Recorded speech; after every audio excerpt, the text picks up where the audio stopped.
আজি আপোনালোকৰ লগত মই অন্য এটা খবৰ শ্বেয়াৰ কৰিম বিশেষকৈ আজিৰ খবৰটো হৈছে আমাৰ যিসকল আমাৰ NIOSৰ আণ্ডাৰত DLED উত্তীৰ্ণ হৈছিলে তেখেতসকলৰ কাৰণে এটা গুৰুত্বপূৰ্ণ খবৰ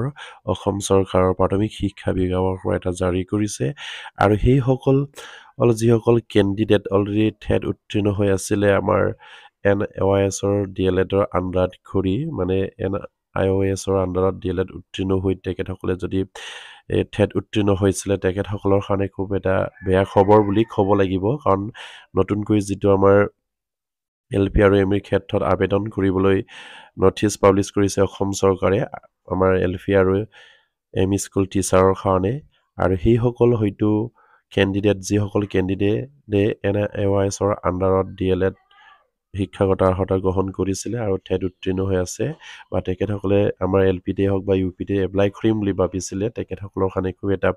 বেয়া খবৰ বুলিয়ে ক'ব লাগিব আৰু সেয়া নিশ্চয়কৈ আপোনালোকে অলৰেডি গম পায় আৰু এখন নটিচ আমাৰ প্ৰাথমিক শিক্ষা বিভাগৰ পৰা পাব্লিছ কৰিছে সেই নটিচখনত কি আছে সেয়া নিশ্চয়কৈ মই আপোনালোকৰ লগত শ্বেয়াৰ কৰি আপোনালোকে স্কিপ নকৰি শেষলৈ ভিডিঅ'টো চাই থাকিব আৰু আমাৰ চেনেলটো এতিয়ালৈকে যদি ছাবস্ক্ৰাইব কৰা নাই কাইণ্ডলি ছাবস্ক্ৰাইব কৰি দিব নিশ্চয় আপোনালোকে স্ক্ৰীন ফটেকো কৰিছে ইয়াত আমাৰ এখন নজদিত ইয়াত লিখিছে চৰকাৰৰ প্ৰাথমিক শিক্ষা বিভাগ শিক্ষা সঞ্চালকৰ কাৰ্যালয় অসম কাইলিপাৰা গুৱাহাটী ইয়াত জাননী হিচাপে তেখেতসকলে জাননী ইয়াত প্ৰকাশ কৰিছে লিখিছে সংশ্লিষ্ট সকলোৰে তথ্যৰ বাবে অসম প্ৰাথমিক শিক্ষা সঞ্চালকালয়ে LP আৰু UP বিদ্যালয়ত শিক্ষক নিযুক্তিৰ বাবে বিজ্ঞাপন খ আৰু বিজ্ঞাপন খ প্ৰকাশ কৰিছিল নিশ্চয় আপুনি স্ক্ৰীন ফটেকো কৰিছে আমাৰ প্ৰাথমিক শিক্ষা বিভাগৰ পৰা আপোনাৰ LP আৰু UP বিদ্যালয়ত শিক্ষক নিযুক্তিৰ বাবে এটা বিজ্ঞাপন প্ৰকাশ কৰা হৈছিল খ ইয়াত উল্লেখ কৰিছে আৰু সেই ভিত্তিত তেখেতসকলে এইখিনি কথা কৈছে যে ভাৰতৰ মাননীয় উচ্চতম ন্যায়ালয়ে 28/11/2023 তাৰিখে SLPC নং ইয়াত দিয়া আছে আপোনাৰ 2358384/2022 আৰু 23943/2022 উদ্যাপন হোৱা দেৱানী আফিলত গৃহীত কৰা আদেশ অনুসৰি বিজ্ঞাপনসমূহত প্ৰস্তুত কৰা প্ৰকাশ কৰা হৈছে য'ত ইয়াত national institute of open schooling NIOSৰ পৰা লাভ কৰা 18 মাহৰ diploma in elementary education DLED অৰ্হতা এতিয়া আৰু শিক্ষক পদত নতুনকৈ নিযুক্তিৰ বাবে যোগ্যতা অৰ্জন নহয় নিশ্চয়কৈ আপোনালোকে গম পালে যে অলৰেডি আমাৰ প্ৰাথমিক শিক্ষা বিভাগৰ পৰা এইখিনি কথা স্পষ্ট কৰি দিছে যে ভাৰত চৰকাৰে যিহেতু আমাৰ NIOSৰ আণ্ডাৰত যিসকল 18 মাহৰ ডিপ্ল'মা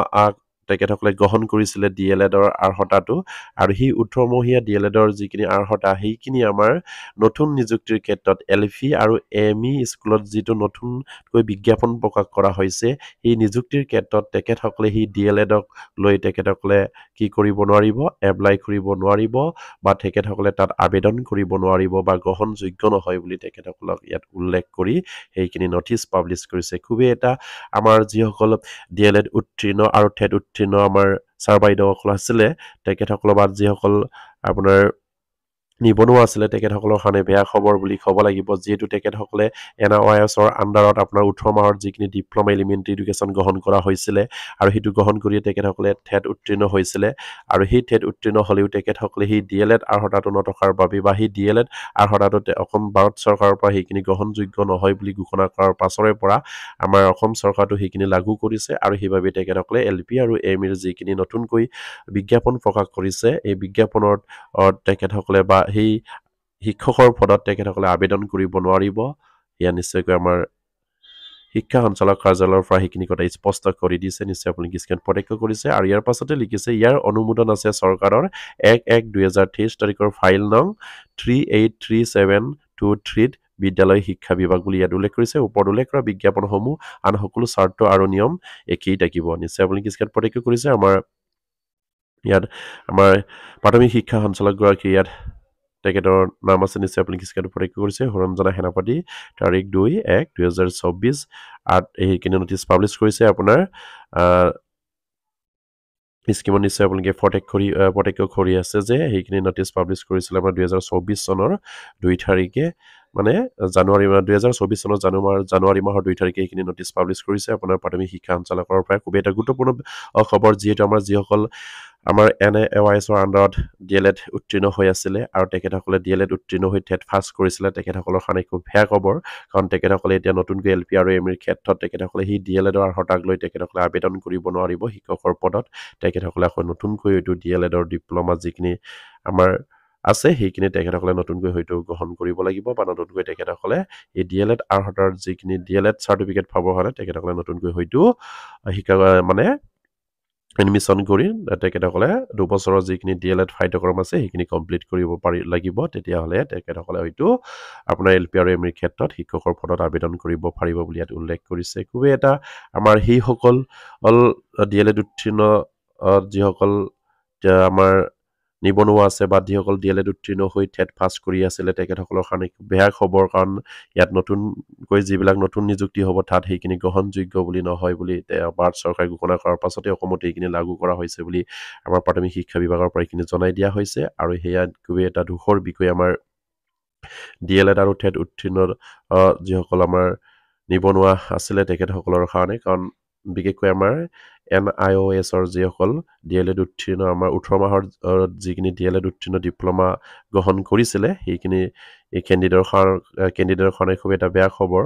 কাৰণ তেখেতসকলে এতিয়া আমাৰ LP আৰু ME ক্ষেত্ৰত শিক্ষক হ'বৰ কাৰণে তেখেতসকলে টেট পাছ কৰিলেও এপ্লাই কৰিব নোৱাৰিব বা গ্ৰহণযোগ্য নহয় বুলি অলৰেডি আমাৰ প্ৰাথমিক শিক্ষা বিভাগৰ পৰা সেইখিনি ঘোষণা কৰা হৈছে সঁচাকৈ এয়া খুবেই এটা দুখৰ বিষয় যিহেতু আমাৰ যিসকল কেণ্ডিডেটে আমাৰ হয়তো নতুনকৈ যিখিনি এডভাৰটাইজ প্ৰকাশ কৰিছে আমাৰ LP আৰু ME ক্ষেত্ৰত তাত এপ্লাই কৰিম বুলি ভাবি আছিলে যিসকল NIOSৰ আণ্ডাৰত DLED উত্তীৰ্ণ হৈ টেট পাছ কৰিছিলে সেইসকল কেণ্ডিডেটৰ বাবে খুবেই এটা বেয়া খবৰ কাৰণ সেইখিনি ভাৰত চৰকাৰে যিখিনি 18 মহীয়া যিখিনি আমাৰ NIOSৰ আণ্ডাৰত যিসকল DLED ডিপ্ল'মা গ্ৰহণ কৰা হৈছিলে সেইখিনি গ্ৰহণযোগ্য নহয় বুলি ঘোষণা কৰাৰ পাছতে অসমত এইখিনি লাগু কৰাৰ কাৰণে নতুনকৈ যিখিনি বিজ্ঞাপন প্ৰকাশ পাইছিলে LP আৰু ME ক্ষেত্ৰত সেইসকল যিসকল কেণ্ডিডেটে হয়তো আমাৰ NIOSৰ আণ্ডাৰত সেই DLED 18 মহীয়াত যিখিনি DLED গ্ৰহণ কৰা হৈছিলে বা চাৰ্টিফিকেট গ্ৰহণ কৰি টেট পাছ কৰিছিলে তেখেতসকলৰ কাৰণে খুবেই এটা দুখৰ বিষয় আৰু সেয়া খুবেই এটা দুখ লগা খবৰ সেইসকল কেণ্ডিডেটৰ কাৰণে আৰু সেয়া নিশ্চয়কৈ অসম চৰকাৰে কিনে হয়তো বিবেচনা কৰক যিহেতু সেইসকল কেণ্ডিডেটে হয়তো 18 মাহৰ যিখিনি ডিপ্ল'মা এলিমেণ্টাৰী এডুকেশ্যন সেইখিনি ল'লে হয়তো তেখেতসকলৰ সেইখিনি অসুবিধা হ'ব বুলি তেখেতসকলে নিশ্চয়কৈ গম পোৱা নাছিলে আৰু সেইখিনি গোটেই ভাৰত চৰকাৰ বা অসম চৰকাৰ সেইখিনি সেই সময়ত তেখেতসকলক সেইখিনি কৰিবৰ কাৰণে বা তেখেতসকলৰ সুযোগ দিয়াৰ কাৰণে তেখেতসকলে সেইখিনি গ্ৰহণ কৰিছিলে কিন্তু এতিয়া আকৌ সেইখিনি যদি নাকচ কৰে তেনেহ'লে নিশ্চয়কৈ তেখেতসকলৰ সকলো ফালৰ পৰাই তেখেতসকলৰ সমস্যা আহি পৰে কাৰণ তেখেতসকলে অলৰেডি সেই DLED উত্তীৰ্ণ যি চাৰ্টিফিকেট সেই চাৰ্টিফিকেটৰ পৰা তেখেতসকলে এপ্লাই কৰি টেট পাছ কৰি থৈছে আৰু টেট পাছ কৰি তেখেতসকলে নতুনকৈ যিখিনি বিজ্ঞাপন প্ৰকাশ কৰিছে তাতে এপ্লাই কৰিবৰ কাৰণে তেখেতসকলে হয়তো সাজু হৈ আছিলে কিন্তু হঠাতে যদি সেইখিনি তেখেতসকলৰ কাৰণে বা জাৰি নটিচখিনি অসম চৰকাৰ বা ভাৰত চৰকাৰৰ পৰা যদি সেইখিনি যদি আপোনাৰ গ্ৰহণযোগ্য নহয় বুলি ক'লে নিশ্চয়কৈ তেখেতসকলে এটা হতাশাত ভুগিব আৰু সেইকাৰণে অসম চৰকাৰ বা ভাৰত চৰকাৰে এইখিনি কথা বিবেচনা কৰিব লাগে আৰু আজি ভিডিঅ'টো ইমানতে শেষ কৰিলোঁ আৰু প্ৰতিজন আমাৰ NIOSৰ আণ্ডাৰত যিসকল DLED শিক্ষাগত গ্ৰহণ কৰিছিলে তেখেতসকলে যাতে নেকি এইখিনি খবৰ পায় আপোনালোকে শ্বেয়াৰ কৰি দিব আৰু আমাৰ চেনেলটো আপোনালোকে এতিয়ালৈকে যদি ছাবস্ক্ৰাইব কৰে কাইণ্ডলি ছাবস্ক্ৰাইব কৰিব নমস্কাৰ জয়